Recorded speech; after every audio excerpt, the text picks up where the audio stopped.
Thank you for tuning into the show. We got a good guest for you today. I'm Scott Loia, your incorrigible host. And today we have somebody awesome. We have Michael Casey. And let me tell you something. I first met this kid at the Madison Square Garden rally for Trump, and it was a blast. It was awesome. The energy there was incredible. And this kid was all over the place. You know everybody.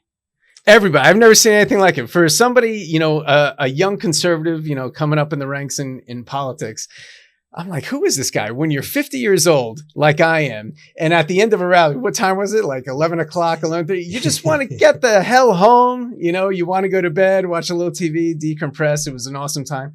And I'm waiting for you.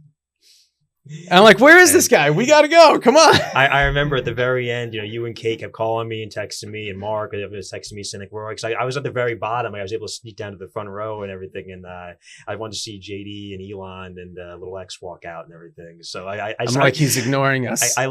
He knows what he's doing. I know. Because you know what? I love staying to the very end of the rallies. That's the best part is when YMCA is playing and then they're just like, everyone's walking out. That's the best part. I like to stay to the very end. I'm always the last one to leave. Same thing with the inauguration. I'm the last one to leave usually. So I just like to watch all of it. But so many people. How old are you now? I'm 25. So many people. And it's not just so many people. They know you. That's awesome. It's humbling if I get surprised by myself sometimes. No, but obviously you're passionate about it. You're taking it seriously. So I'm looking forward to talking to you about some of the things that you're doing now. I think it's going to be exciting. I like talking to people. What can I say? Yeah. Before we start, guys, I just have a short announcement. We really want to start a movement. We want to add to the conversation. I feel that that's what we've been doing. We're going to open up a shop. It's going to be at scottloia.com, SCOTTLOIA, scottloia.com. We're going to be selling some merch. And anyone who wants to go on there, sign up. You don't have to buy anything, but sign up and you're going to be eligible for prizes. You're going to be eligible for discounts and some of the contests that we have coming up. You're going to be able to win some t-shirts. You're going to be able to win maybe some other cool stuff. I'm not going to say now, but there's some stuff in the works you might be interested in. So definitely sign up, support the show, share it, give us a like, drop some comments, and onto the show. So as far as the agenda, some of the news items that we're going to be talking about today, obviously, the big thing this week is Elon, SpaceX, and the Biden administration bringing down those astronauts. I'm very interested about that. We're going to be talking about Trump and Maduro and how Maduro, didn't want to accept those deportations and Tom Homan and all that stuff with the illegal immigration. All right, so we're going to get into that a little bit. Also, we're going to talk about some of the JFK findings now that those files have been released. I definitely am looking forward to talking to you about your experience with Ed O'Keefe and with Scott Presler. So that's going to be very exciting. Let's get the news out of the way first, though. Okay. Astronauts come down. Everybody's hugging. There's a lot of love. Everybody's seen the clips. Everybody's seen the tears and the excitement. These astronauts were finally brought back after like 9 months. But there's tension a little bit between NASA, some of the astronauts, and Elon. Some of them are claiming actually that no, the Biden administration didn't necessarily just abandon them or leave them stranded up there for political purposes, which was the claim that Elon made. And there's a lot of stuff in the news going back and forth about it. Have you been keeping tabs on that? Yeah, of course I have. It's pretty scary to think about actually just being up there and not knowing when you'll come home, forgetting your basic skills like how to walk and everything. I saw one of the astronauts said that, how they forgot how to walk. And it's scary to think about, you're just so, it's not just you're far away from home, you're far away from everything, your entire life, your entire existence, basically. You're just so far away from it and you're just trapped up there essentially. You can't just drive your car home, you can't walk home. No matter where you are on Earth, you always kind of just walk to somewhere or find something, but you're in the middle of nowhere. Quite literally, it's utter blackness. Everything, you can't find your way home. Well, I think they were only supposed to be up there for like a little over a week. Mm-hmm. And it turned into like a year or something like that, right? It's just, what a week. Almost. It's something like 9 months. I think it was like 300 days. That's crazy. Right? Yeah. But Elon puts out the statement, or after the interview maybe that they did with Hannity, with Trump. There was something. He said that for political purposes, the Biden administration, didn't want to deal with Elon because Elon was for Trump. And obviously they're not going to seek his help. They don't want to lose support by accepting the help from Elon. I believe it. I believe because Elon was becoming too close to Trump, and it would have been too good for them. And the astronauts themselves, they said, "Thank you, President Trump. President Trump did this. Thank you." Why would they thank him if it wasn't President Trump's doing? Why didn't do it then? He could have. I mean, if they were supposed to be up there for like a week, why didn't he do anything to help them? Have you seen this tweet from one of the astronauts that went to Elon? Remind me, refresh my memory. Okay. Andreas Magensen. I'm sorry, I'm losing my eyesight. Andreas Magensen. Elon, I have long admired you and what you have accomplished, especially at SpaceX and Tesla. You know as well as I do that Butch and Suni are returning with Crew 9, as has been the plan since last September. Even now, you are not sending up a rescue ship to bring them home. They're returning on the Dragon capsule that has been on the International Space Station since last September. Did you see that? I did not see that, no. I thought that was odd, especially with all the things that you see going on this week and all the hype and the support that Elon got for bringing them home. Yeah, I don't know too much about space and how all that stuff works. I admit that, but just interesting that nothing happened until just now. Why, if there really was up there since September and it was really just that easy, if they're making it sound like, why didn't the Biden administration just do it? Okay, this is Elon's reply, and it's pretty harsh. You are fully retarded. SpaceX could have brought them back several months ago. I offered this directly to the Biden administration and they refused. Return was pushed back for political reasons. Idiot. That's why I love Elon. He's I mean, hey, he's not holding back there. And I'm thinking about it. I'm like, why would they go out of their way to say that? I'm not sure. I think maybe it's something in between. I think maybe help was offered. It was probably for political purposes. It was probably denied. But there has to be some sort of middle ground there with the truth. I can't believe that they were up there for 300 days and happy about it. Of course not. I'd be terrified. I won't lie. I'd be terrified being trapped up in space. Supposed to be up there for a week, then up there for 300 plus days. That's scary. You lose your sense of gravity. You come down here, you can't walk. Yeah. Yeah. And you suffer a little bit from atrophy when you're up there in space. You never know when you'll see your family again. Never know when you'll see anything again that you hold dear. The whole thing was very strange, but the exchange here I thought was very interesting, that an astronaut would actually go out of their way. Hey, look, we're always pointing to the left with their outlandish claims. Okay, sometimes on the right it happens. You just got to call it out when you see it, because you don't want our side to fall into that habit. Yeah. Also, we got to call out our own. When they're wrong, they're wrong. Here, I think it's probably somewhere in between. Yeah.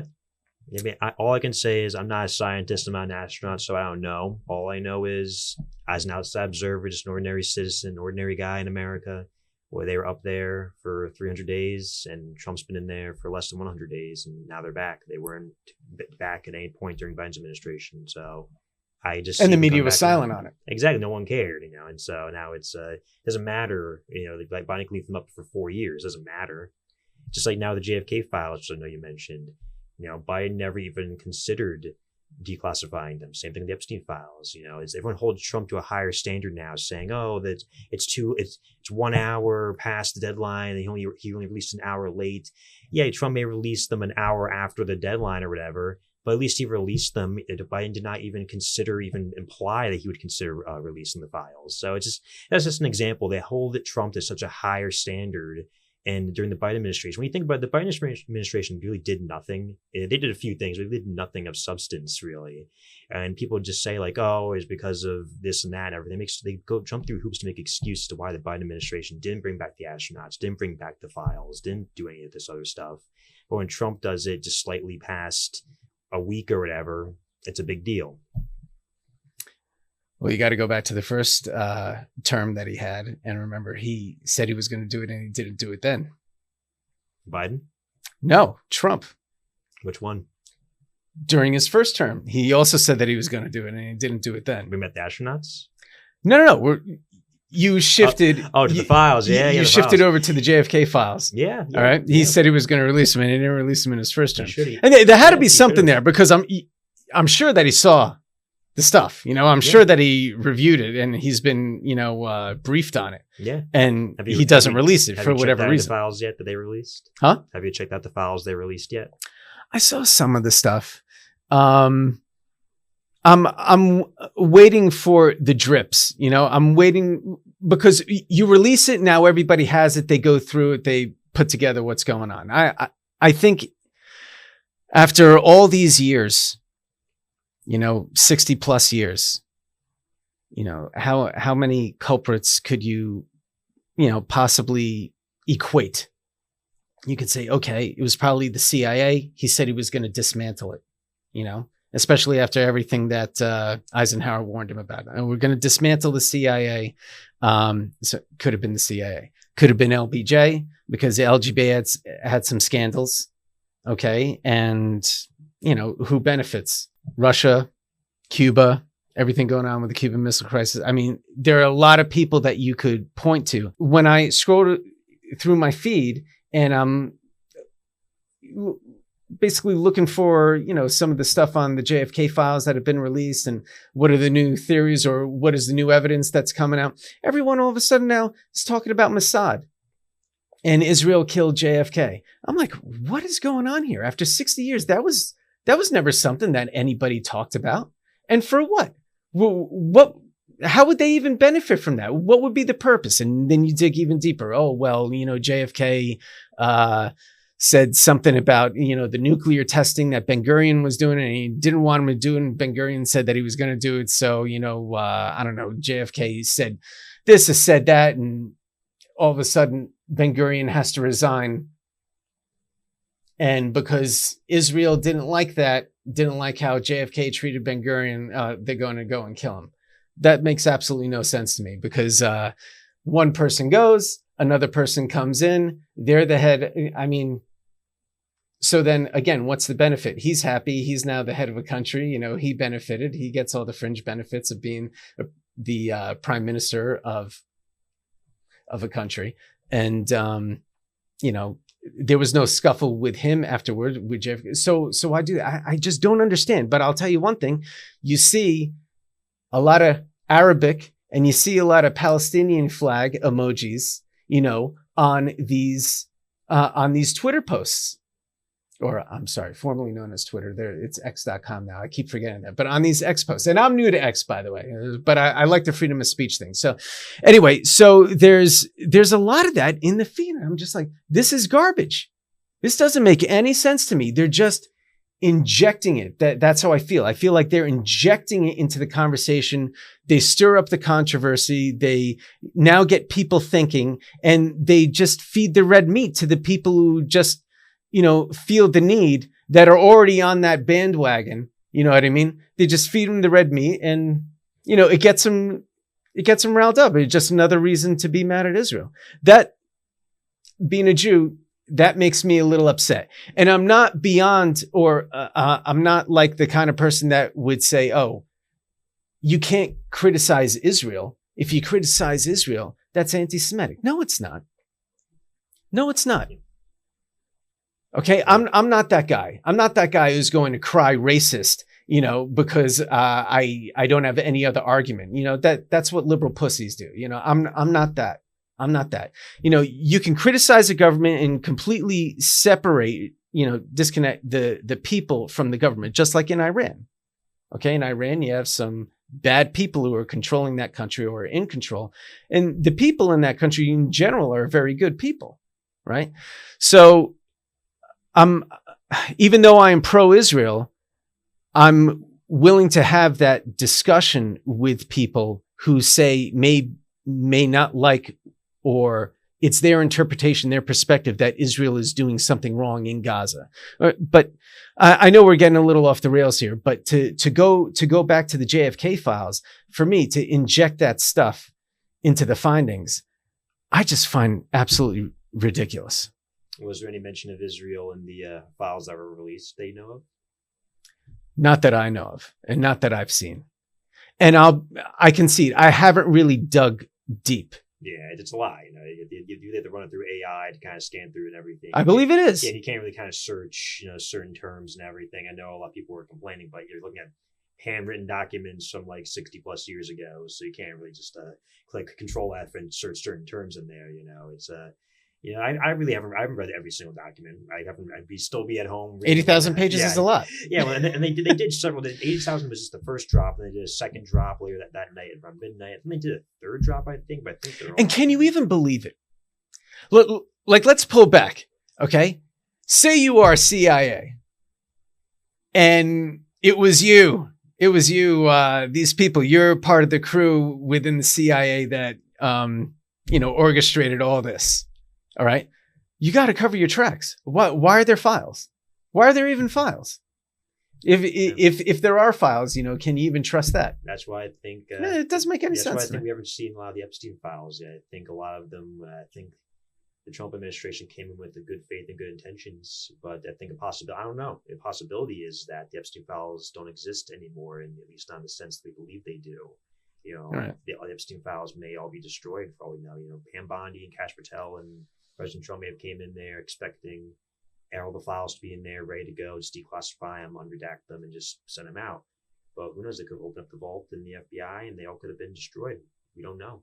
It wouldn't surprise me. I think a lot of people benefit from destroying them, and I think that things are a lot more nuanced. Yeah, sorry. No, it's okay. I think things are a lot more nuanced than what we appear to believe. I think there's a lot more malintent going on from a lot of the bad actors within our government and within our country, frankly. And you never know, because I mean, think about it. If the Epstein files had, for example, groundbreaking, dangerous info on President Trump, things that really that's the excuse that liberals give, for example, or the Democrats are saying like, oh, Trump didn't release Epstein files because he read through them and he's mentioned in all of them. He's guilty of all being friends with Epstein and everything. He's mentioned all the files. Why he doesn't release them?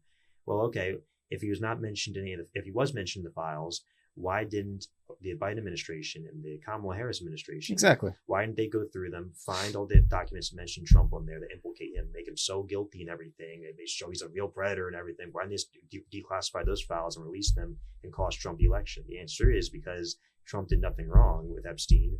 Maybe met him once in passing. He banned him from Mar-a-Lago after he found out what he did. And people also leave out this part. Who did Jeffrey Epstein donate thousands of dollars to, tens of thousands of dollars to? Chuck Schumer throughout the 1990s and early 2000s. He donated. Well, Chuck Schumer was on the island, was he not? I believe so. I believe it. There are pictures of him, I think, with a little girl or something like that. That's floating out there on the internet. Does that surprise you at all? I might be wrong. I think I saw something. I don't think it was AI. Well, there's Bill Clinton as well, and I haven't seen those, but Clinton. He's on the logs. Yeah, he's on the logs. And beyond Schumer and Clinton, he donated tens of thousands of dollars to the Democrat Party, the Democrat Congressional Committee. There's a Democrat senator, I forget his name off the top of my head. I believe he was from maybe the East Coast area. I forget the name of the senator. I think he's still alive in his 90s or something like that. But he was the Democrat majority leader for a number of years. And while he was Democrat majority leader, the Democrat Senate PAC, their majority PAC, got thousands and tens of thousands of donations from Jeffrey Epstein himself. And Stacey Plinkett, the Democrat delegate from Virgin Islands, where the island was, she received tens of thousands of dollars from Jeffrey Epstein. So it's just interesting to me how all these Democrat heavy hitter politicians, and there was a couple, Republicans, but not very Trump MAGA Republicans. John Kasich, for example, who was a Republican who spoke with the Democrat National Convention in 2020, endorsing Joe Biden and opposing Trump. He got some money from Jeffrey Epstein. So there were some Republicans who got money from Epstein. But it's just interesting, everyone loves to kind of loop in Trump with that. And I'm maybe going off on a tangent here, but that's just an example. Everyone loves to loop in Trump with Epstein because there's like one or two photos of them in the same club together from like 50 years ago. But the reality is, how much money did Donald Trump take from Jeffrey Epstein? $0. How much money did Democrat politicians take from Jeffrey Epstein as recently as 2018, if not beyond?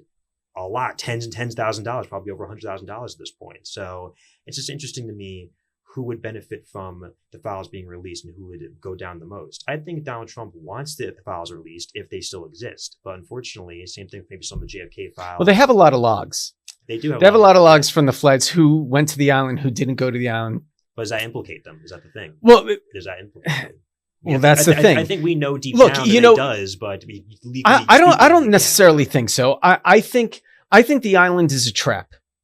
I think people are glad to go there. Maybe they feel relevant to going there because they think, oh, somebody's going to be giving me money. They're going to donate to my campaign. I'm going to go down there. In the meantime, they don't know. After maybe they get a little tipsy and they're celebrating, they're having a good time. Okay, they go to their room. Some young girl that they've been talking to all night all of a sudden is, touchy-feely and yada, yada. One thing leads to another. They wake up with a hangover, not remembering what's going on. And then a manila envelope arrives at their office with some, indecent photos, that could be potentially very embarrassing. So I think the island is like a bait. It's chilling to think about. Right? But that's what I think it is. So just because you go down there, maybe I'm not saying that certain people didn't know what's going on down there. Maybe they're going down there to have some fun because they're already evil. Okay. But some people, I believe, maybe even the majority of people are probably baited, expecting some money for support for their political campaign.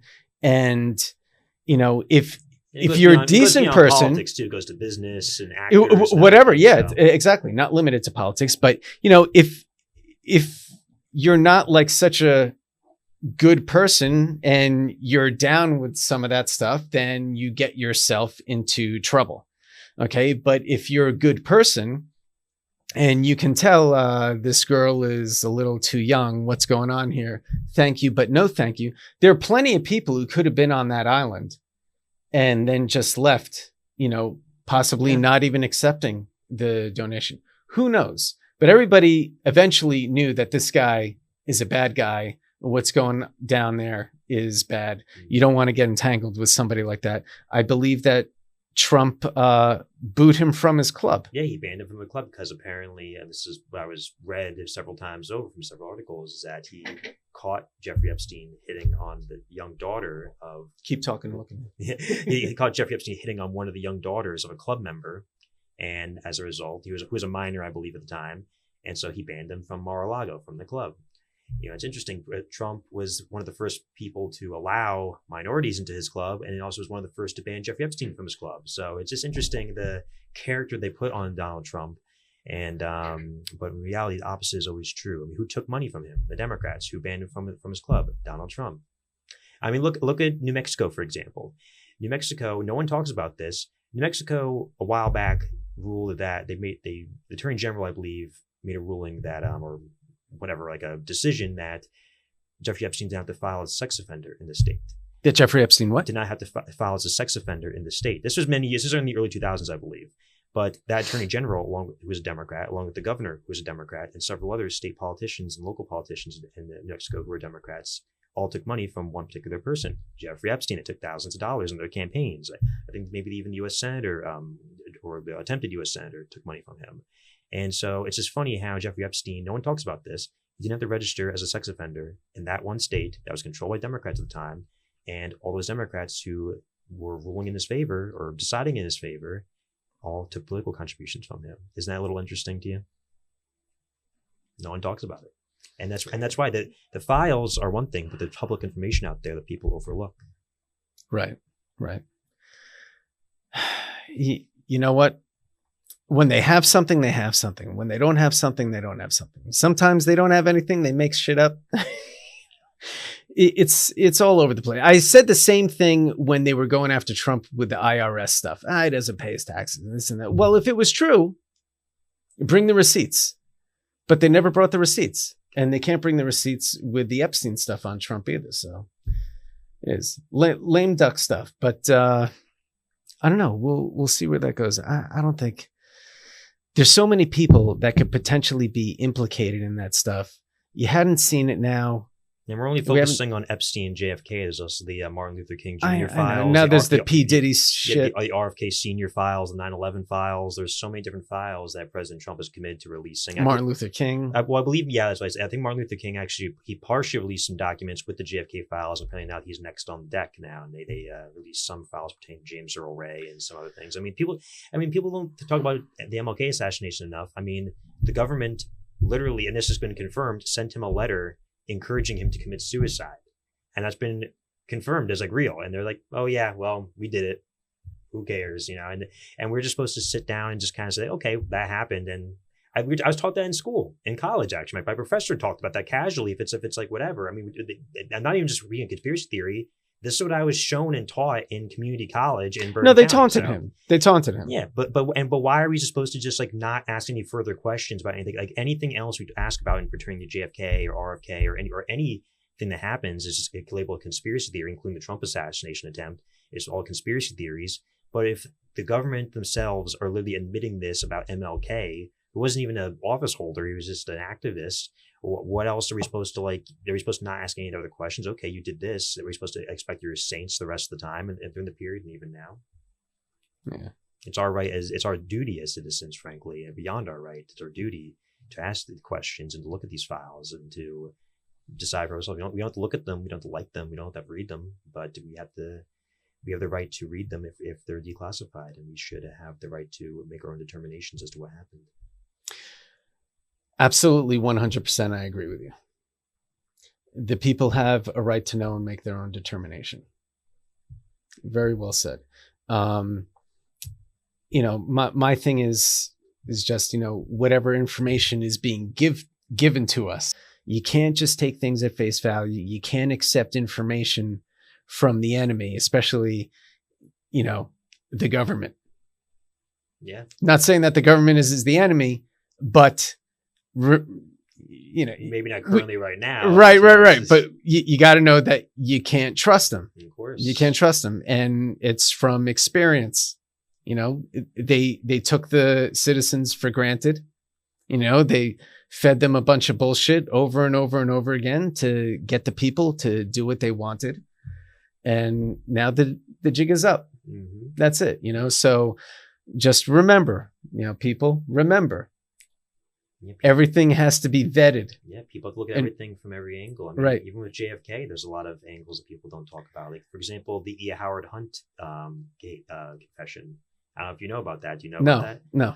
E. Howard Hunt was a CIA agent who was one of the disguised plumbers during Watergate, who was caught in the Watergate Hotel. Oh, in the Watergate Hotel, yeah. He confessed on his deathbed to his son, and I think it was two of his sons maybe, that he played a role in the assassination of John F. Kennedy.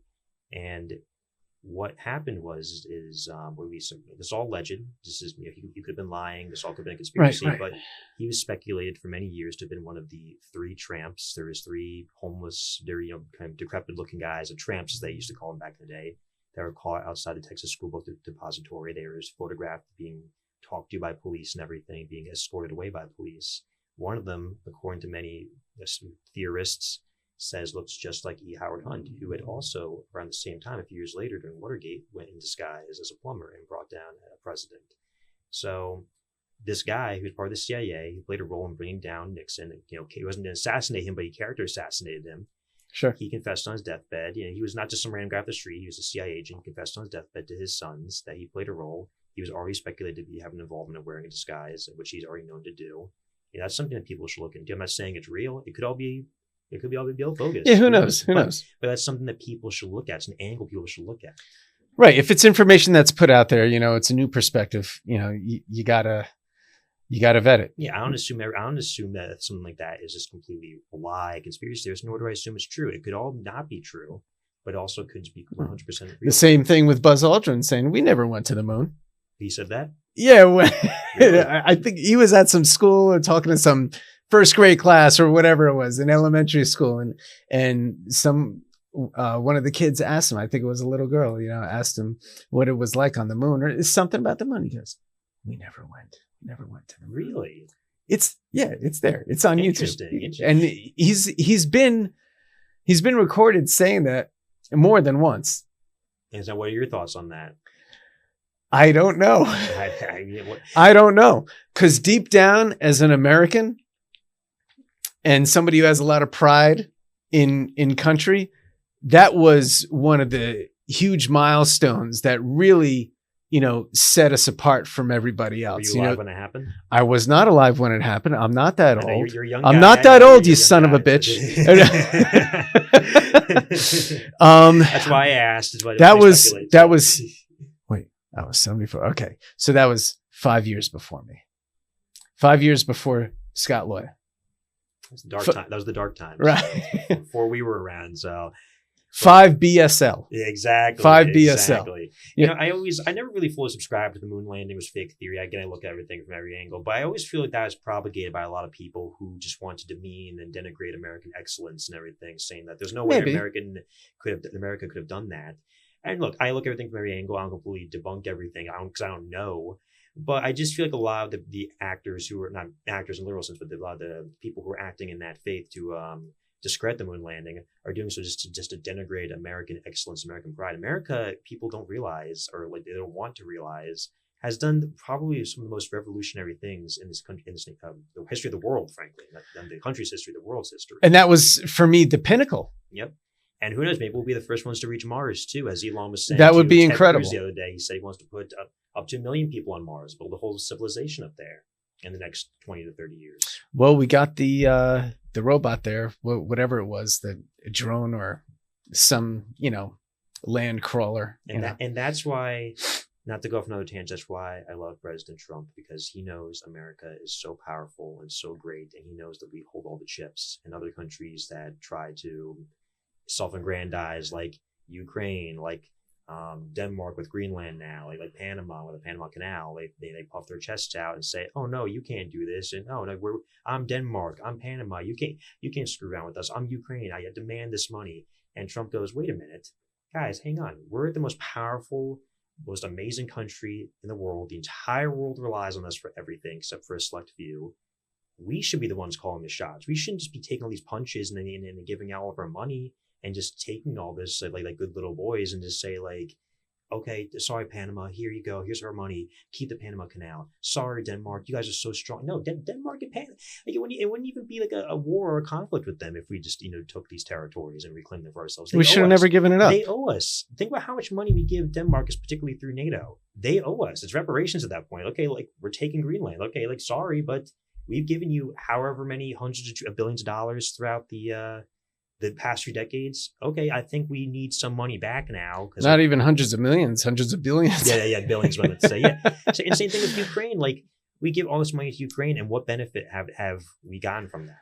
Well, what benefit have they gotten from that, mind you? Right. They're losing the war. And I'm not even taking sides here. I understand. Ukraine's still to this day has lost 20% of their territory. And that's with hundreds of billions of dollars of American money and weapons being put in. Some of the weapons we've given them, by the way, under the Biden administration are considered a war crime by the Geneva Convention and several other international agencies. Maybe not Geneva, but several international agencies consider them war crimes, like cluster munitions. We've given them all to Ukraine, all this money to Ukraine, and they still have lost 20% of their territory each day. I look at the news a lot, and yeah, I like the unbiased sources, not pro-Ukraine, not pro-Russia sources. And every week, it's like a new village or a new town gets taken over by Russia. They keep advancing and advancing, and Ukraine has not launched a successful counteroffensive yet. And that's with everything. That's with everything we've given them. Like Biden's given them a blank check the past several years, and just now, the past couple of months, Trump has now paused some of that. Before that, they were losing before that. So what solution is there now? And I may even go off on a tangent right now, but I'm saying a country like Ukraine is no position. As Trump says, they have no chips. They have no position to make demands right now. And that's just my opinion, at least. As a citizen, that's my opinion, at least, looking at things objectively. So, well, I share your sentiment about Trump, and that's definitely one of the reasons, probably the strongest reason that I align with him, is because he does have that pride in country, and he shares the vision for America that Americans like me, desire for the country. That, we're the hardworking, we're the achievers, we're the ones who have been, breaking boundaries, breaking glass ceilings. Okay. It's incredible what we've been able to do, So, one of the stories that I remember that really, made me connect with him on that level was after 9/11.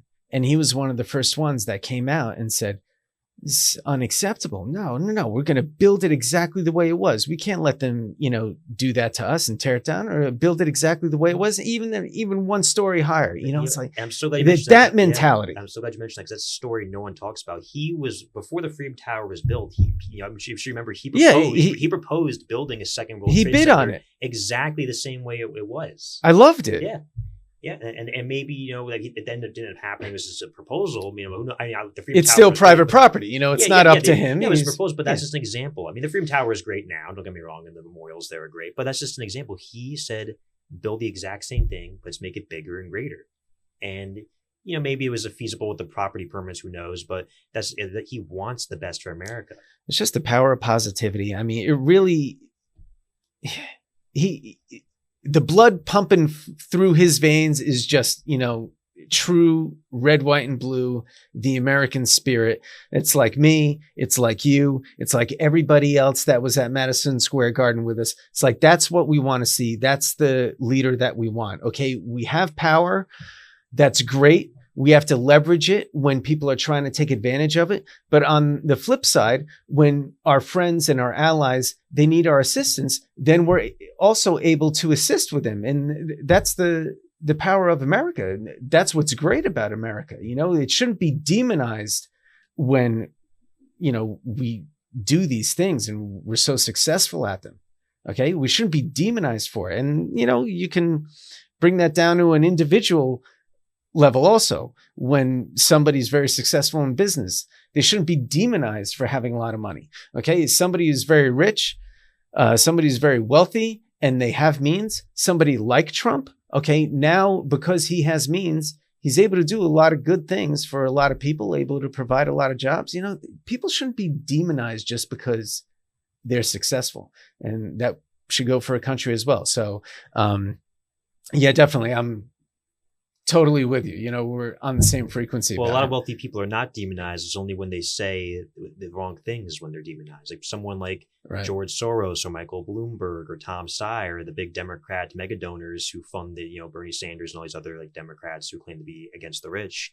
They're fine. All those billionaires are fine. But the few like Donald Trump or Elon Musk who actually try to do some good for the country and actually, put pride of America forward, they're the problem. Then they don't like the rich. People who say tax the billionaires, eat the rich, all that kind of stuff.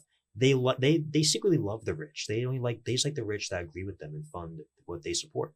Everyone secretly has their own like agenda and everything. And so all these socialists, it's dirty. The socialist movements and everything, the anti-rich movements are really funded by some of the richest people in the world. That's why a lot of our politicians are exposed scumbags. That's why a lot of communist countries were led by wealthy people. Yeah, I don't think Joseph Stalin missed any meals. Let's say it like that. So Putin supposedly is like the richest guy in the world. Putin? It's not Elon Musk. It's Putin. Really? Yeah. That's what they say. So. Oh well, yeah. He has so much. There we go. We never know, I guess. So maybe Elon Musk was not the richest guy. Maybe we don't have to hate Elon Musk anymore. He's not the richest guy. On paper, he's the richest guy because, they have access to it. You can see what he has. It's on paper, like what's in the bank or what his assets are. Okay. But that's a fair point. Yeah, that's a fair point. We know what Elon Musk has. Right. You don't know what Putin has. You don't know what Putin has. You don't know what Kim Jong-un has either, really. No. So. Or the king of Saudi Arabia. You never know. Whoever. You never know. Yeah. Okay, moving on. One of the last ones. What are we going to talk about? We talked about that. We talked about this. Okay, Maduro. I got to tell you, Tom Homan, I think on Team Trump, I think he's my favorite. Mm-hmm. I love everything he's doing. He is, I honestly think by far my favorite. And there's so many good ones to choose from because I absolutely love Trump 2.0. The administration. Oh, it's Trump on steroids. It's a team of Avengers. I mean, we could go through them all. We don't have time, but there's so many great picks, and I'm so happy just so happy that he really decided to make it about like the loyalists and let's get everybody on board. And this is what we're going to start instead of cajoling with everybody. I know some of the people have been hired even on the lower level. And you know, for now, finally, the loyalists are being hired. The actual full-on MAGA people are getting hired. The people who've been just these starving artists for so long, now they're running the show now. I love it. Just got to take a flamethrower to all this woke crap, but or a chainsaw, as you know. Yeah. But Tom Homan. Okay, so we have these Venezuelan gangs, right? And we're trying to ship them out, send them back to Venezuela, send them back to the shithole country, wherever that they came from. Just send them back. Well, we don't need them here. If that's not true, Scott, why aren't all these legal aliens and immigrants going there? If it's not, as you said, well, it used to be a great country. Of course. It used to be a great country when it was a capitalist country. And there's still probably a lot of beautiful aspects to the country. Right. And then it started socialism, communism's ugly cousin, and now it's communist. Yeah. It's too bad. They won't say it's communist, but it's communist. Okay. And within 20 years, within one generation. It's a shame. Anyway, we got these thugs. Gonna send them home. And Maduro is trying to reject these flights. So Trump goes and he says, "Oh, really? You're not going to accept your people? Your people that are ruining." I do a horrible Trump impression. But he's got to send them back. We got to get them the hell out of our country. Maduro rejects him. So threatens with sanctions or again the tariffs or whatever it is. And that's the brilliancy of Donald Trump, you know, because he knows if Joe Biden attempted, and he wouldn't have deported anybody, but if Joe Biden attempted to do this and send people back to Venezuela, like the gang members and the murderers and the rapists, and they said no, the Joe Biden administration was like, okay, sorry, we're so sorry to bother you. Here's another $10 million. We'll send these guys back and put them on the streets next to a school right now. And then they'll let them do whatever they want. Sorry, Venezuela. No, Trump goes, who are you? Think about it, Scott. What does Venezuela and Maduro have over us they can threaten us with? They don't have shit. What exactly is Maduro going to threaten America with? Nothing. They have no chips, as President Trump was. They have no chips. They have nothing to threaten us with at all. And we hold everything over them. So I would just send me even more flights. And I love what Trump and Tom Homan are doing. And the big thing is now it's like, oh, it's inhumane to put them on military flights. Okay, like, where is the humane? They're saying it's cruel and inhumane. Well, first of all, I don't get how it's cruel and inhumane. They're put on a plane. They're thugs. But they're on a plane. Like they're thugs. They belong in prison. Who cares what the condition of the plane is like? But also, like, okay, it's inhumane, so they're going to put them on a plane to go back now, too, because they'll be on the plane for double the time. It makes no sense. But they just we're dropping them off. It's like a 2-hour plane. Maybe not 2 hours. It's a few hours on the plane. Who cares? Also, where is the humanity and all this empathy for Laken Riley or Kate Steinle or Jameel Shaw Jr. or any of the numerous, I can't even think of all the names right now because there's so many children or adults, everybody who's been killed by illegal aliens. The people who've been raped, killed, had their identities stolen, had their cars stolen. Where is the compassion, empathy, and humility for them? Where is all this compassion for them? Why should we now care about like oh, it's so cruel to put these guys in chains and send them to jail? Like they only raped a few people and killed a few people. Why just now are we having all this empathy for them? But there's no sympathy or empathy for any of the Americans. It's backwards. It doesn't make sense. And not even the ones that were killed. People think, if you think about it, think about how many families who are struggling, their lives would be completely financially ruined if their car gets stolen. Because a lot of them, that's the most expensive thing they own is their car, and they need to get to work and everything. They're living paycheck to paycheck. If an illegal alien steals their car or even just their catalytic converter, that's like their whole livelihood now is just gone. Everything they worked for is gone. Or even if someone gets assaulted or whatever, they go to the hospital now. Think about how high their hospital bill is now. And if they spend all this money on hospital bills, people's lives are getting ruined. It goes beyond even just them. And murders and rapes are obviously the worst part, all of it. But any crime committed by an illegal alien, frankly, they're all criminals because they're all in here illegally to begin with. But any crime committed by them negatively impacts us at all. I mean, like, you know, we live close to New York City, and we live close to like the very urban areas where the buses came and dumped off the illegal aliens. And we see I mean, do you feel comfortable sending your children just to walk around the streets of New York City, you know, unattended? I just went over the weekend. I went to my daughter's track meet. It was at oh God, I forget what the place is called. It's some armory. It's an armory. Okay, it's like some maybe a little bit safer huge over there, indoor so, field, but it's right in the middle of Washington Heights. You know, it's better than it was. I mean, it used to be a real shithole. Yeah, of course. Yeah. It used to be a real, bad area. It's gotten a little better, but yeah, I hear you. I hear you. When you get down to some of the urban areas, not good. But and I like New York City. I like a lot of the urban areas more than some people do. I like going there myself, but I also got to acknowledge that the problems that they're having is because the overpopulation and the crime caused by the illegal aliens. And maybe things wouldn't be so expensive right now if we weren't spending so much money on luxury 5-star hotels and gourmet food, giving to them and everything, like 3 square meals a day, which they throw in the garbage, which they don't even eat. I mean, think about it. Think about how many homeless people, homeless American citizens, are eating out of the garbage right now, and they're eating the meals that the illegal aliens and the criminals are being fed but don't want thrown in the garbage. the vets, Doesn't that bother you as an American? my blood boils. Yeah, like there's Americans when I see right now who the are money eating- going towards that, Yeah, and not our veterans. Americans are eating the scraps out of the garbage that are being sent to foreign criminals who have basically invaded our country and are being treated like kings. When has that ever happened before? I mean, thankfully now it's ending under President Trump. You know, I know New York City and New York's run by Democrats, so it's a battle there. But isn't it just so messed up to you? Well, there begs the question. Okay, is it really weakness, or is it an agenda? Okay, so you can make a good argument if you really wanted to degrade America. Okay, you just wanted to erode its strength, erode its its economy, and just everything that is great and strong about America. If you wanted to kill that country, how would you do it? You infect it with a virus. You invade it, yeah. You infect it with a virus. You invade it and make the country thank the invaders. It doesn't make any sense, okay, to put non-Americans above Americans. Doesn't make any sense.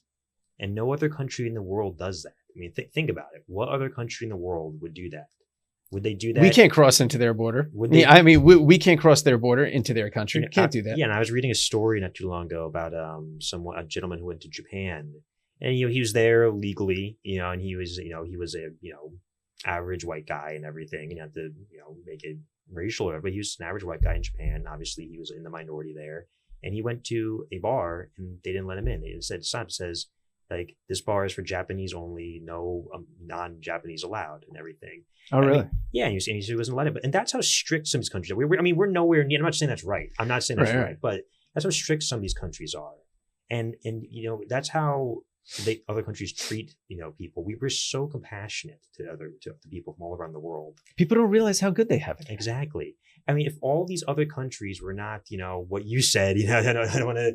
I'm not sure if I should curse on the stream or not, but if all these countries were so great, then we should, like people have the Canadian flags or the Ukrainian flags in their bios. Then why aren't people immigrating there? And that's just examples, but why aren't people going there? They're coming to America because they know America is better and more compassionate than any other country in the world. And they're coming here for the freebies, Mikey. Yeah, we've been exploited. That's the thing. They're coming here for the freebies because that's the message that's been sent. Mm-hmm. Okay, there's no law and order, and everyone's calling back home saying, "Hey, yeah, they gave me driver's license, free healthcare, and I get free education, and give me a job, and hey, they put me up in Plaza Hotel." In a luxury 5-star hotel, getting 3 meals a day, and then 2 months free. And then some of the illegals a lot of them actually don't like the meals they're being given, so they're throwing them in the garbage again for Americans to eat their scraps. But they're throwing them in the garbage and wasting the money, and they're going down the street and just stealing food from stores and everything. Like they'll go to the local bodega and steal food from their store and everything. Why do we have to put up with that? It's not even. I wasn't even really super conservative, growing up and everything. It's just I don't even know what has to happen though. It bothers me that we're bullied essentially by everyone from around the world to bully America now. And thankfully Trump now is the kid who on the playground is standing up and saying no. He's like we're the toughest kid in school and we're getting bullied on the playground. This is why for me it can't possibly be just weakness. It can't. Mm-hmm. I mean, with Joe Biden, I can't even blame him because the guy wasn't even there. It was basically just a crash dummy. They sat him at a desk. If he could read the cards, he could read the cards. Okay. But essentially he was just a crash dummy. And there were other people that were in charge of what was going on. And in that scenario, for me, I can't believe that it was anything else other than purposeful. It was on purpose to pass these policies, to have like open border policy, to do all those EOs that canceled everything good that Trump did. Look, when you see, he didn't even sign them. There was an auto pen. Right. Well, when you see a country prospering and then you just reverse course, you put the, like you do like a complete like 180 and just reverse course. For me, it's just purposeful. People forget how disturbing it was in the final days of Biden's administration, or the final days of his candidacy.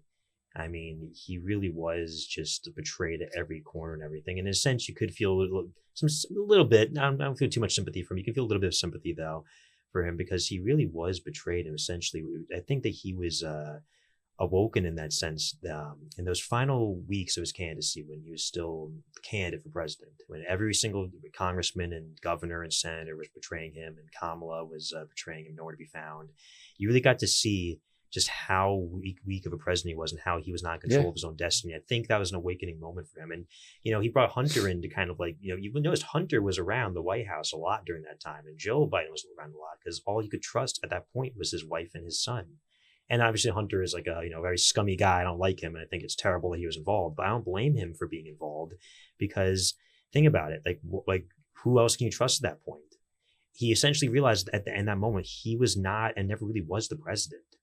He was just a tool, his instrument and a tool of these large corporate donors, all these politicians, and everything. He was just just a tool in their greater agenda. He was just the face of it. And the scapegoat in many cases too. Wait, by the way, speaking of Eds, I know you mentioned you called it James Ed earlier. By the way, you said Ed O'Keefe earlier. By the way. Oh my God, I did. Shit. But Ed O'Keefe is someone kind of big too, right? Who's huh? Isn't Ed O'Keefe the name of someone kind of? Yeah, big? That's right. It's James O'Keefe. Man, I made a mistake. Who's Ed O'Keefe? Who the hell is that? I know the Hold name. on. I don't even think it's someone related to him, but I think it's just... You know what? Who's Ed O'Keefe? Ed O'Keefe, CBS News. I made a mistake. Yeah, he's a CBS correspondent. I made a mistake. I used to be in film and television. I'll tell a short story, because I'll probably keep it in there. Like when I say something, I say something. If I embarrass myself, it's okay. I'm going to embarrass myself. Everybody makes mistakes. I'm willing to fall on my face. It's a good thing about being shameless, So, man, when I was in film school, I went to NYU and I did a student film, and I played some idiot tennis player who somehow makes it up the ranks. And I got Patrick McEnroe, to be, like the commentator in the final match of the film, and we were filming with him for like a day, 2 days in the studio with some other people. And I kept calling him John.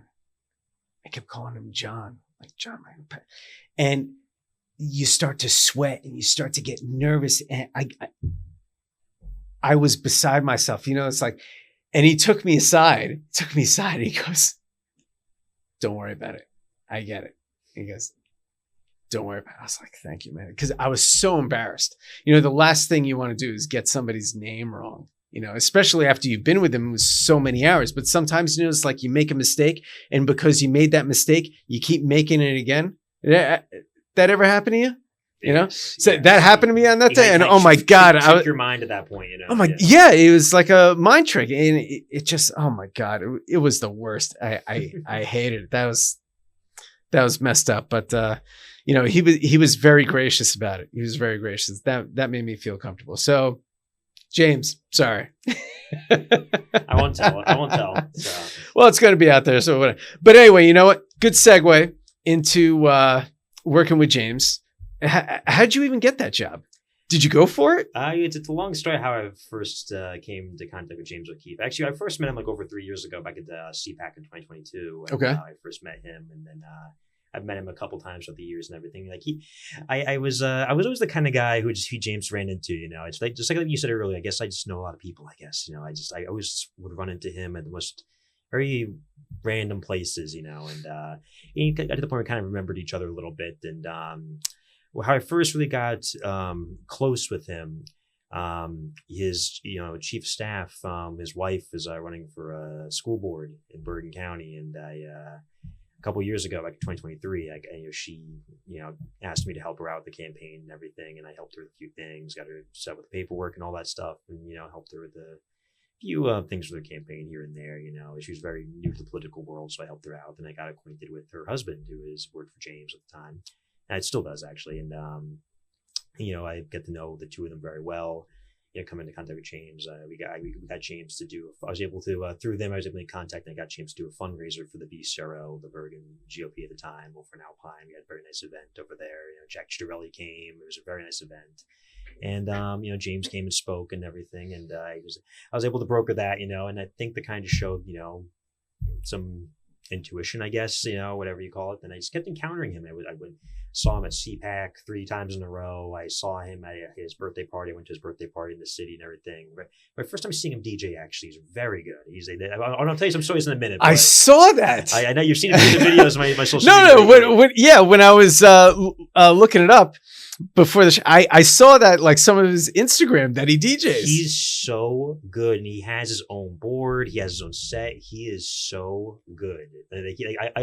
I've spent like hours with him, and just off hours, just hours with him, just watching him just DJ, and just shows me a few things. I can't get the hang of it the way he does, but he is so good DJing. He's just such a he's an artist. He's always been into theater and acting. It was kind of what bonded us. We grew up basically in the same town, same neighborhood, essentially, like a few minutes away from each other. We knew all the same places. I'm Emerson, he's Westwood's, basically the same town, 2 minutes away from each other. He was a theater kid. I was a theater kid growing up. So you were? Oh yeah. I didn't know that. Throughout middle school, high school, and college, I was. Actually. Where'd you go to college? I went to Bergen Community College my first 2.5 years, and I went to Rampo for my last couple of years. Although that was basically mostly on Zoom after a couple months. I was on Zoom for the rest of that. I think COVID happened, and I never went back. But so throughout most of my college and at Bergen Community and high school, middle school, I was a theater kid growing up. And he was one too. So we bonded over our shared love for the arts and theater and everything. And what makes James so unique from a lot of these other conservative influencer types, is he likes to bring more of a culture to the movement. He likes to have these parties where he DJs and there's, dancing and costumes and singing and everything. And it's fun. And it's not something you'd expect at a conservative Republican type event, but he brings like a new culture to the modern right, which I feel like we desperately need. It's not like a boring older people's thing. It can actually be fun. It can be exciting. There can be beauty. There can be art and understanding there. And I feel as though that's like the culture that he tries to bring into the movement. And I feel like we are so long overdue for that, especially in the modern day. And I think that's part of the reason why Trump won, is this new coalition that includes artsy, speakeasy type people. I remember his party back in Arizona, the party we had, he DJed for Doge back in DC, the Crypto Summit party we did a couple weeks ago. He's all over the place now, DJing, hosting these parties, and people get so amazed. And it's like people like that more than investigations now. He's more known for the DJing and parties. I was trying to look for it so we could maybe, show it here. I can't. Maybe I'll edit in some B-roll of James O'Keefe DJing. It was something. I thought it was pretty cool. What you have to include is in Arizona, and I remember one of our friends posted on his Instagram. I'll send you the video. He posted the video of. I'm on his Instagram now. I don't know why I can't find it. It's on someone else's Instagram, a friend of ours. I'll send you that later. But he did like 7 costume changes for our party at Amfest in Arizona. We hosted an after party, and at one of his costumes was Michael Jackson costume, and we got an exact replica of his costume from the Beat It music video with the red jacket, the t-shirt, the black jeans, the belt, and everything. At one point, he moonwalks, and there's the kick and everything. He's good. He's a good dancer. No, he does a real legitimate Michael Jackson dance. And it was. Oh wait, is this it? I don't know what you're looking at, but. Yeah, it's him. Doing the moonwalk and everything. Yeah, it's him. I know. Deepak posted that, so it's. That's good. He's got it. He's good. He's got it. He's good. That's pretty good. And it wasn't just him at that point. We had Deepak the rapper going to perform, as you saw. He had Jimmy Levy. I don't know if you know Jimmy Levy. He performed. Nah. Tim Pool. You know Tim Pool. Tim right? Pool, yeah. He played a song on his guitar beforehand. We had Alex Stein come. When James was DJing and did the Walk the Dinosaur song, he had Alex Stein come up in a dinosaur costume with the boonie hat and everything, dancing around the stage. Funny. So he had these influencers who you're known just for like commentary, and Jimmy Levy's known for singing, granted, but like a lot of these influencers come up and not just talk about politics, but come out and perform. Like you had Tim Pool perform. People didn't even know Tim Pool performed, but he did a whole song as guitar. Alex Stein did a whole little bit as the dinosaur. Jimmy Levy performed. Deepak. So you had these influencers who were known for politics coming on, actually just giving a new art now. That's very cool. Yeah, and it was a lot of fun. That was one of the craziest parties ever, actually. That was when the famous Laura Loomer versus Milo battle happened, that I had to break That up. was there? Oh, yeah. Well, I think we spoke about earlier how Loomer and Milo got into a bit of a spat to that party and everything. Yeah, okay. It was a crazy evening. It was a very crazy evening, but that was one of the most crazy, surreal, fun, stressful evenings of my life. It was just crazy putting that whole thing together. But it seems, in meeting him, you guys had a lot in common. How is it working with him? Like, the stuff that's interesting for me about James is how good he is at the undercover work, and then the gotcha factor, like when they expose. I don't get it. How do they do that? They always fall for it. He's like a natural Sacha Baron Cohen, or like with the Borat stuff. He wears a pair of glasses, and this sprays his hair. But it's not just him. Like, doesn't he hire people? Many people go undercover. I won't go too much detail about that, but people go undercover. It's. Let's say, for example, you have an attractive girl and everything, meet up with like this, deputy assistant secretary or whatever during the Biden administration, and and they'll go on a meeting and everything. The guy has not even a drink or whatever. He just goes just trying to impress somebody, I guess, right? Maybe self-aggrandize, but like, oh yeah, Biden's secretly seen now, but we don't say anything. Oh yeah, these secrets are kept from him and everything. Blah blah blah blah blah. I'm paraphrasing, giving just a random hypothetical example, and we get that all on camera. And I'm thinking to myself, like, this guy is like. He just met this girl for the first time in his life, and he's saying all this. It's crazy. And then you'll have James and maybe myself sometimes go down. I'll go down with them, and he'll confront. I've done this before. I've gone with him, and I've seen it firsthand. Where he'll confront these people and just be like, "I'm James O'Keefe. I know you're expecting this young girl here, but I'm here instead. Why did you say this?" And kind of just like have his boom mic there and show it. I can send you so many videos of him doing this. And these guys, they run away. Some of them get a little combative. Some of them get a little angry and try to fight him, but.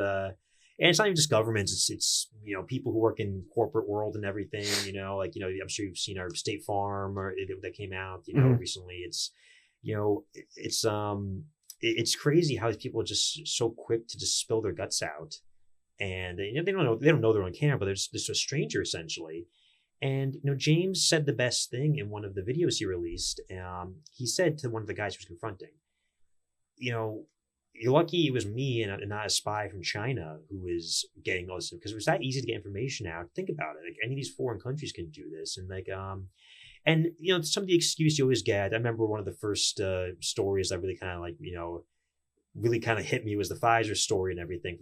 Years before I got linked up with him, back when he did a sting with went undercover operation with one of the guys from Pfizer, who said they were working on mutating the COVID and everything and all that stuff. I'm not getting into the details with it, but the guy's first excuse was I was lying. I lie all the time. I was lying to impress the girl. I was lying. And I was telling James this. I'm like, even if, let's say, these guys are all, it's not a coincidence. They can't all be lying, all these guys he catches on camera. But even if, let's say, they were, it just says so much about their integrity and their character that they would lie. And if they're lying about that, what else are they lying about? So even then, you're just exposing this person as a liar. Exactly. And I don't want it's liars enough. in government. I don't want these liars running corporations. Right. It's enough. Yeah. And if they're going to lie to someone on like a date they just first met or whatever, they'll lie to all of us about whatever then. So, okay, this government official, maybe he was lying about Biden to this person he's trying to impress or trying to seem cool around. Okay, what else? But what did he lie about publicly then when working in the government? Right. What are some of the, I don't know if you could talk about it, or maybe a video that you had already done, recently that was a good gotcha. Yeah, and I don't want to take credit. I don't do a lot of the. I'm not a spy. I'm not like a right. I help with a lot of things, but I don't do a lot of this stuff myself. I think with the producers, the editors, the cameramen, the undercover journalists. They do such amazing work. and I'm just blown away by something, just how good the team is, you know, and just how. But is there something that you could plug so that the viewers, so that our audience knows where to go to see these? Look up O'Keefe Media Group and everything. You look up James O'Keefe as well, obviously we post in there, but O'Keefe Media Group, they post all the new stories that come out from the company, and it's just amazing, you know. It's just amazing how fast they get these stories out, how much how much content we're able to get. And I just, you know, I can't do it justice. Look up O'Keefe Media Group on X, Instagram, etc. What's your title there now? Me? Yeah. Well, you know, I do. I'm an executive assistant for James, so okay. I help him with whatever he needs. So nice.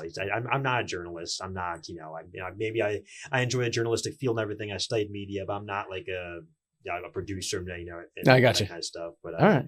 No, but it's fun. But I get a firsthand view. I get a firsthand vision of it, you know, and it's just so amazing to see and be part of that whole operation, just to see some people I admire. And you asked how it was working for James. James has honestly been one of the most amazing guys I've ever worked with ever. Like legitimately one of the most greatest people I've worked with. You know, I can tell that he believes in what he says. You know, I can tell that he really just, you know, he often says, you know, my price is my life. And you may think this is like a thing to say, but he really does mean it. He's willing to put his life on the line. He made his film about the southern border, you know, line in the sand. He really did go to Mexico. Only a couple other guys and go hop on one of the migrant trains and everything, and just lay down in the cold for hours and everything, and just film his experiences with these people. And like when the cartels come or the Mexican government comes and, like, you know, monitors people and everything, he could have died. He could have been shot right there. And some of his camera equipment, I think, got busted too. It's risky. He could have legitimately been shot and killed. You know, we're going in the migrant tunnels and everything. He could have lost his life, right? And he did a lot of that stuff. Just, you know. Did he have any sort of like escort with experience with that stuff? He had some people there with him, of course, great people. Don't get me wrong, and I think they were a huge asset. But the fact that he was able to just do that, you know, would you have gone to the middle of nowhere in Mexico and just hop on one of those trains on a whim, and not knowing where to go, not knowing what will happen? Married with kids right now? Probably not. When I was younger, maybe. I don't know. Yeah, just on a whim. I don't know. You know? And also, too, these trains. I'm a little crazy. There's these trains. They're moving so. You see in the film, they're moving so fast. My biggest fear would have been just because, you know, the whole team had to just jump on real quick. So the train's moving and speeding by. Mm-hmm. These migrants, and I have empathy for that. These migrants, including James and his team, was just hopping on, grabbing on one of the side ladders while the train was speeding by. Yeah, sure. And imagine you miss it. You missed it because they almost did. You missed the ladder, and the rest of the team goes on there, and you're just alone in the middle of nowhere in rural Mexico, and with nothing. No bueno. Could you imagine that? And he's willing to risk that and do that just to kind of show people and expose this stuff. And not just with James O'Keefe, but you're working with Scott Presler now. Yes, as of on flipping New Jersey. Yep.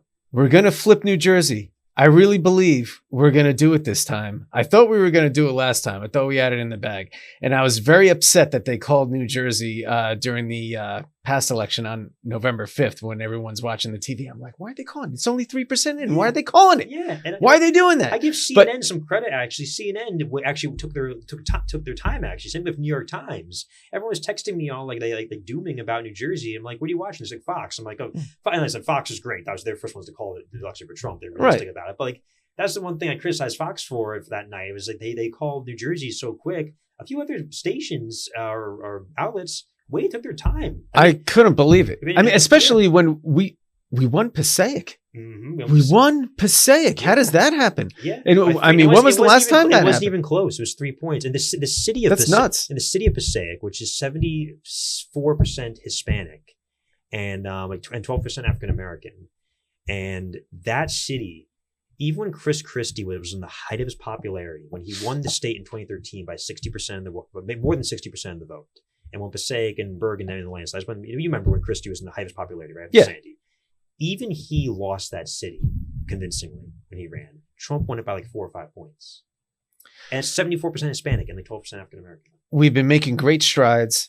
I think it's awesome that Scott is coming here. He flipped 2 counties in Pennsylvania for us, the great Commonwealth of Pennsylvania. Yeah, Bucks County. Bucks County was one. What was the other county? There's so many. Doesn't matter. But he registered 50,000 people. 50,000 people.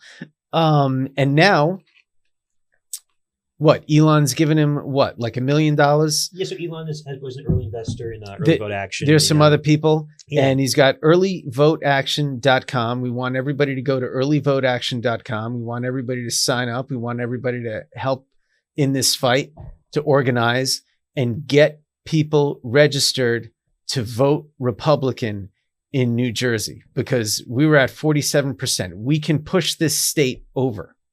Can you give us any So I recently insight? I recently have joined Scott's team now as his New Jersey state director for early vote action. So I'm helping him run the operation across the whole state of New Jersey now.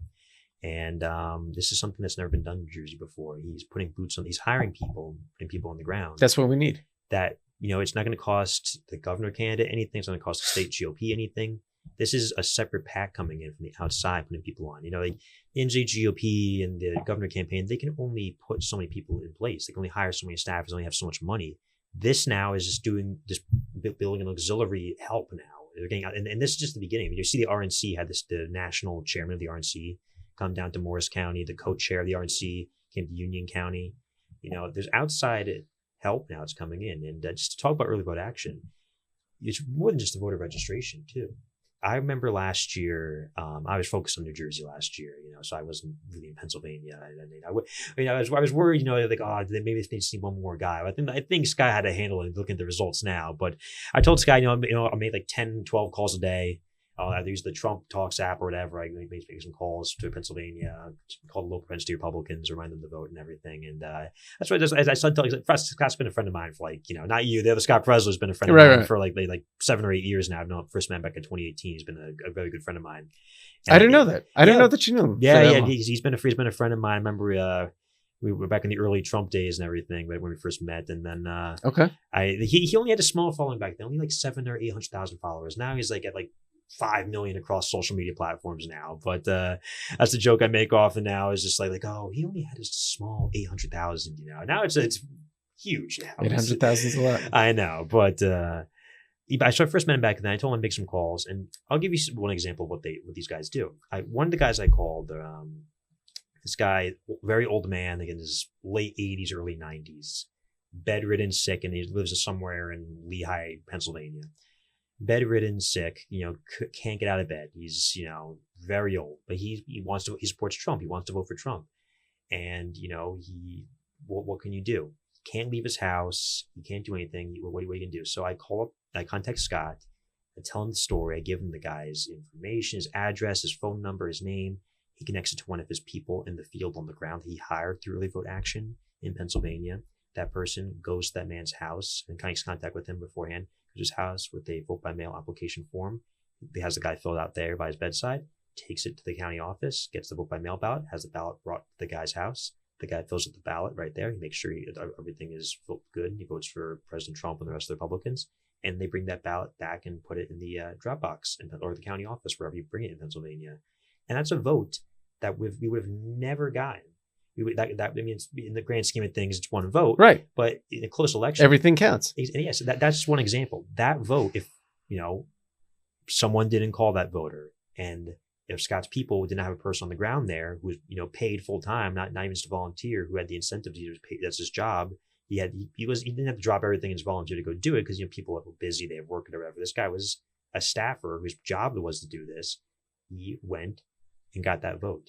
And the fact that we have people dedicated now to do this, so it's beyond voter registration, which is important, which is our focus right now in the early days in March. But it's beyond that. It's also chasing ballots. It's also getting these people, like the elderly, the people who go away to college, getting them to vote early, to vote by mail. And if they really want to vote in person, make sure they have a plan to vote, because there's going to be turnout problems this year. Republicans get complacent, when their party is in power, same thing as Democrats do when their party's in power. We're fresh off an election. I remember, as you were saying, it's people who were so, burned out. I mean, people like you and me, we're junkies for it. So we're focused on this, every year, no matter what happens. But a lot of people, and I understand why, it was just a taxing year for them last year. Very. I mean, every single day last year, something happened. The assassination attempt of Biden dropping out, the debates and everything, Kamala coming in.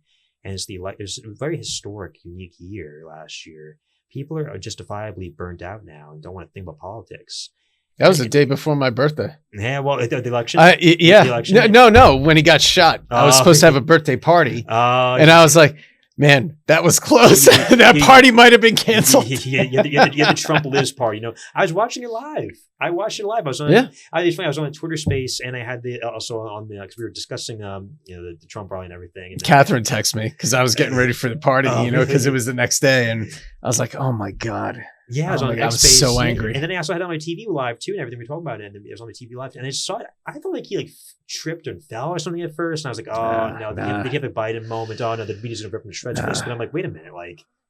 Wait a minute. He didn't fall. He was shot. Everyone had what's going on? And I couldn't believe that he was shot at first because I was like, how the heck did he come that close? There's no way a bullet that only just grazed his ear. That's like a 1 in a billion %. He's so lucky. He's so lucky. It's divine intervention. Yeah. That's all you can say is divine intervention that happened. And then the most badass moment in history, because you see all these thoughts going through your head and everything, what's going on. And even just barely even a minute where he was on the ground, that minute feels like an hour. We have all these thoughts of what's going on, what could have happened or whatever. The whole world could have changed right then and there. Then when he stood up and raised his fist and everything and yelled fight and everything. I mean, that just the whole world could have just changed right there. When he stood up and he did that, and that his response, he won the election right there and then. Yeah, I mean, at least that's what a lot of people thought. And then they had to change it up. What was that the moment for you that you thought that Trump was going to win the election, if you thought it at all? No, because I knew that we had so much time. And I was like, it's not going to be the last time. Even now, now that he's in, it's never going to be over. I mean, they're going to try and kill him. Mm-hmm. Look what they're doing to Elon Musk and everything now at Tesla. They're trying to kill this random guys at Tesla dealerships now. Yeah, they're the ones with the targets on their back. I mean, those targets aren't going to go away. Mm-hmm. I mean, whoever it is, Iran, China, people in the CIA, whoever it is, they want these guys dead. They want all of us dead. It's not just it's Trump a sad and Elon, thing. And they want it's all of us. Yeah. The people who are out there supporting them and doing this, they hate all of us. I mean, look what they did to Corey in Pennsylvania. They didn't care about him. And they killed him. There's they would do it to any of us. They didn't care about the innocent people there and beyond Trump. But the moment I knew that Trump was going to win, there's a moment I kind of just had that clarity. It's actually when I was with you at Madison Square Garden. And tell me if I'm wrong, but this is just from my experience. When we got there, I mean, obviously there's gonna be a lot of people. We saw how long the line was and everything.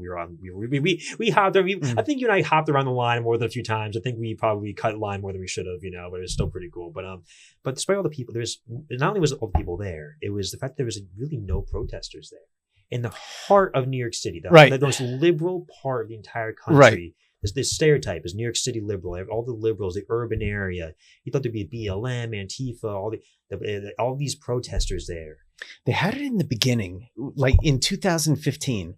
They had those protests in the beginning outside of the Trump rallies. Mm-hmm. I had been there to a few of them, and those people were there.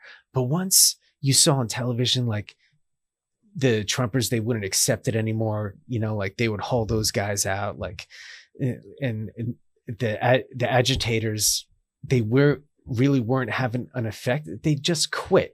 And when you move the needle of the country, and now you have the sentiment, you have the sympathy, you have everything from actually the people, and you see that the people on TV, they really don't represent the country anymore. They're just a bunch of talking mouthpieces, and nobody trusts the media. Nobody trusts the politicians.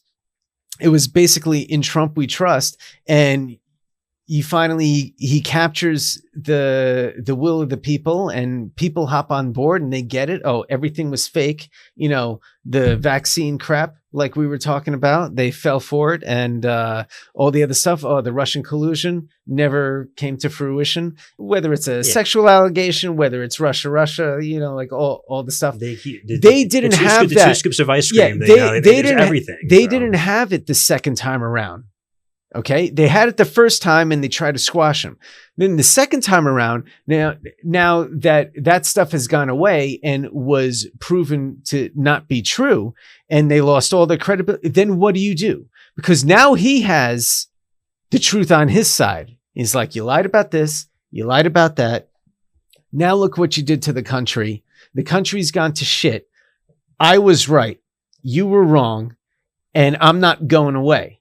I'm so happy that he didn't go away. And I think it's like Obi-Wan Kenobi. You strike me down and I'll be more powerful than you could possibly imagine. I think I think guys like, because that's what's happening. Yeah, now. I think guys like you and me, some of the OG Trump supporters, really have been vindicated this past 6 months. Really, it's crazy how short it's been. You know, all throughout when January 6th happened, all throughout 21, 22, 23. Unless you have serious TDS, but because you can't deny it. But is it most of the Republicans? You probably know most of the Republicans, and you got to keep an eye on now. That's true. For all the Republicans, and you and I might know many of them who said they want Trump to go away. Trump will lose. It's got to be DeSantis, and Nikki Haley. They're the biggest wannabe MAGA people now, and they'll deceive you with that. So many of these so-called Trump supporters now were telling me privately they want to go away. I know some people were saying like, "Oh, it'd be better if Trump just dies tomorrow, and then the party will recover. We'll get Nikki Haley, and the party will win the midterms and everything. They would be so great." And all these people now are the biggest Trump supporters. They're the biggest Trump supporters now. But I think also too is just there is complete just demoralization of the left. I mean, let's go back to New York City. You think that'd be the one place, the heart of enemy territory? There's no protesters there. And even my mom was all worried about me when I went there. She was like, "Oh, be careful, it's New York City." Same. Yeah, there you go. Same. But as we remember, it's in the metro station or whatever. On the train going there, the train going back. Everyone's wearing the MAGA hats. You're walking around in the middle of the night in New York City, going on the train. No one messed with us. There's not a single no one even gave us a nasty. No one even people were either just like walking by, ignoring us, or giving us thumbs up. There's no detractors, protesters there. Isn't that just crazy to you? And that's I think there was one person that walked by with a middle finger. F you guys. But again, it was nobody. They were totally insignificant. Compared to 2015, 2016, even in 2020s. When there's so much violence and protesters. And the biggest thing too is the inauguration.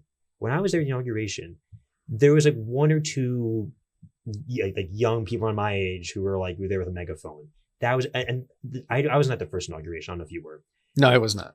I had the story. I wasn't there, but the videos I saw, the stories I heard, people were lighting cars on fire. People were getting assaulted. I know people who were trying to get into inaugural balls who were legitimately assaulted, hit in the head with the bats and everything.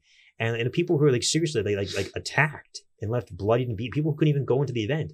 I went to several inaugural balls, including one of the official ones. I walked around the street with my MAGA hat, nothing. Nothing, yeah. There was nothing. The streets of Washington, D.C., I mean, granted, yes, there's a lot of military and police around too, but the streets were safe. No one was arguing. The Uber drivers didn't care. There was no protesters. I went to some of the Stop the Steal rallies. There were two before the J6. I went to one of those. People were attacked back then too. Remember? They were, and that's after they won. It wasn't that safe unless look. If you're with everybody, obviously, nobody's going to mess with you. But people don't want to mess with you, Scott. I know. So you're a tough guy. But once you leave the crowd and you're by yourself in DC, not too smart to wear the MAGA hat by yourself on the way back I've to your seen car. videos. I know people who've been there. They've got assaulted and attacked and everything. And that's why I didn't know what to expect going into DC. But actually, no, I'm wrong. I didn't know what to expect. I had a hunch going in, and I was like, you know what? It's not going to be that bad. I think there's a couple scattered protests here and there with a few people. I guess I saw two people with megaphone at one point. It wasn't bad at all at the protest. It wasn't bad.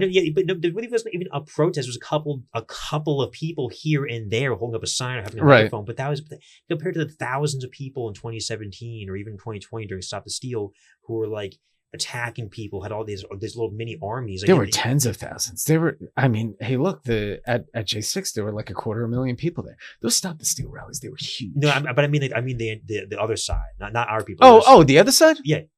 I could count on my hands. The people with the signs. There was nobody. There was nobody. Yeah, I saw first, and there was nobody was there to protest, and right then there, I kind of realized that everything changed, and we were vindicated. The left can't even protest anymore. The rhinos can't say anything anymore because not only did we win, it was not even close. It really was one of the biggest historic mandate elections. Think about it, no one, even I admit, like, I had a feeling like he might win this in a landslide. But now I was like, you know what? Even if he just wins it by a little bit, I'll be happy. Because you think of every scenario, I was like, you know what? Even if he just barely, narrowly wins it, as long as he wins, I'll be happy. But I could envision a landslide. But even I was like, some of these like parts of this country, like Passaic County, for example, was one example. He just completely. There are towns in Bergen County like Fairview, Lodi, Garfield, where Republicans have never even don't even run candidates sometimes. And it's horrible. They should. We only lost by 22,000. But these are municipalities and counties where we would get decimated historically for the past. Even like Bush, the highest popularity, didn't even compete there. Even Christie couldn't even compete in some of these towns. And Trump won, but it wasn't even close. At Fairview, that is the pinnacle of the Democratic machine there. The Democrats own Fairview. Paul Giuliani, Democrat chairman there. We actually did run a candidate there a couple of years ago, and less than an hour after filing her, she got over a dozen phone calls from people in town that kind of like, from the party bosses saying like, oh, your nephew's a firefighter. I think we can do, you may be careful. We may get him to lose his job if you don't back out of this. And just some old woman who's running or whatever, just like, whatever. She got a dozen phone calls. That's how strong and she backed out. Unfortunately, after only a couple hours, she backed out because she had like over a dozen phone calls, people threatening her and her family and everything. And that's how much of a grip they have on there. Despite that, Trump won that town by like 4 or 5 points. And it has a huge Hispanic population. It's very urban. Think about just how much everything has shifted. I mean, all these towns. It's good. Well, we got to keep the momentum. Yeah. We got to keep shifting it. You want to tell the audience again about early vote action and what they can do? You always kind of lose track, don't you? Yeah, you always lose track of the topic. But yeah, early vote actions. I think what we're going to be doing is unique to New Jersey. We've never had this before. We never had this outside help come in. And we're putting people all across the state, people in every county, registering voters from now until the deadline, frankly. And then once the fall rolls around, there'll be people chasing ballots, getting people out to vote, and helping people vote early. Because you saw remember the lines last year, right? They were crazy. Did you vote early last year? I did. I didn't vote early the year before. You never thought you would do that, right? You never thought you did that before, right? I don't want to because, but you got to play the game. That's the best. If that's what's going to win the game now, that's what's going to win the game. The president showed us, he told us, you got to play their game, beat them at their own game. And Scott Presler, to his credit, was one of the first ones to say, even before the president was saying it, Scott was one of the first ones saying that. And if people listened to him, years prior, we would have had a lot more victories potentially. But I think that Scott, people in, he talks with Lara Trump all the time now. Elon has been paying attention to him now. People in Trump's orbit have been seeing now his work. I mean, saying, you know what, maybe Scott Presler was right about some of these things, and now they're echoing it. So we'll play the game in the meantime, but I still want election reform. I don't like these rules. I don't like them at all. I don't believe in mail-in, unless it's for the exception. People ill, people who can't leave the house, like people the old who guy are away. Yeah, like the way it's supposed to be. Like it maybe could be like when you put down a reason as to why you need to vote, like apply for it essentially. Like if you're an astronaut, or you're overseas, fighting in the military, mail-in. Or if you have a disability, but mail-in's not good though. We need to get away from mail-in. But in the meantime, I mean, we play the game. There was a person I remember in the campaign trail in 2020 in Sussex County, I believe, who said that not only did he get his ballot mailed, he got like 10 ballots mailed. I've got the guy's name. It's forgive me if I forget a few details, but he got like 10 ballots mailed to him. They're from like this large family that used to live in his house for like years prior to him. So he got 10 ballots at his house, including, and that's not even including his own, his family's. Think about that in a close election. And if that guy really had malintent, I think he reported, I think he was a Republican who has followed the rules. But if I'm like a Democrat and I'm a very evil, nasty guy, I could say, okay, there's 10 more votes for Joe Biden I can just send in now. Who's going to stop me? So I'll send all these in now for Joe Biden. There's 10 more votes. And really, they don't really check. So no one's gonna prove you wrong. What was I just saw something on the news this week. I'm trying to remember where I saw it. They had like thousands of votes under the same social security number. Do you know what I'm talking about? Really? No, I didn't see that. I don't have to find that one now, but We can go back. I mean, Anybody look at the can look it Social up. If you Security go that back, they're talking I about, forget which state it was, whether it was Wisconsin or Michigan, but you had only, I think, something like 120,000 people voted like 300,000 something times or something like that. So people are voting more than once. They're not supposed to be. There's stuff in the ballot box, on behalf of others or whatever. There's a lot of nefarious activity out there. The mail-in, it enables fraud.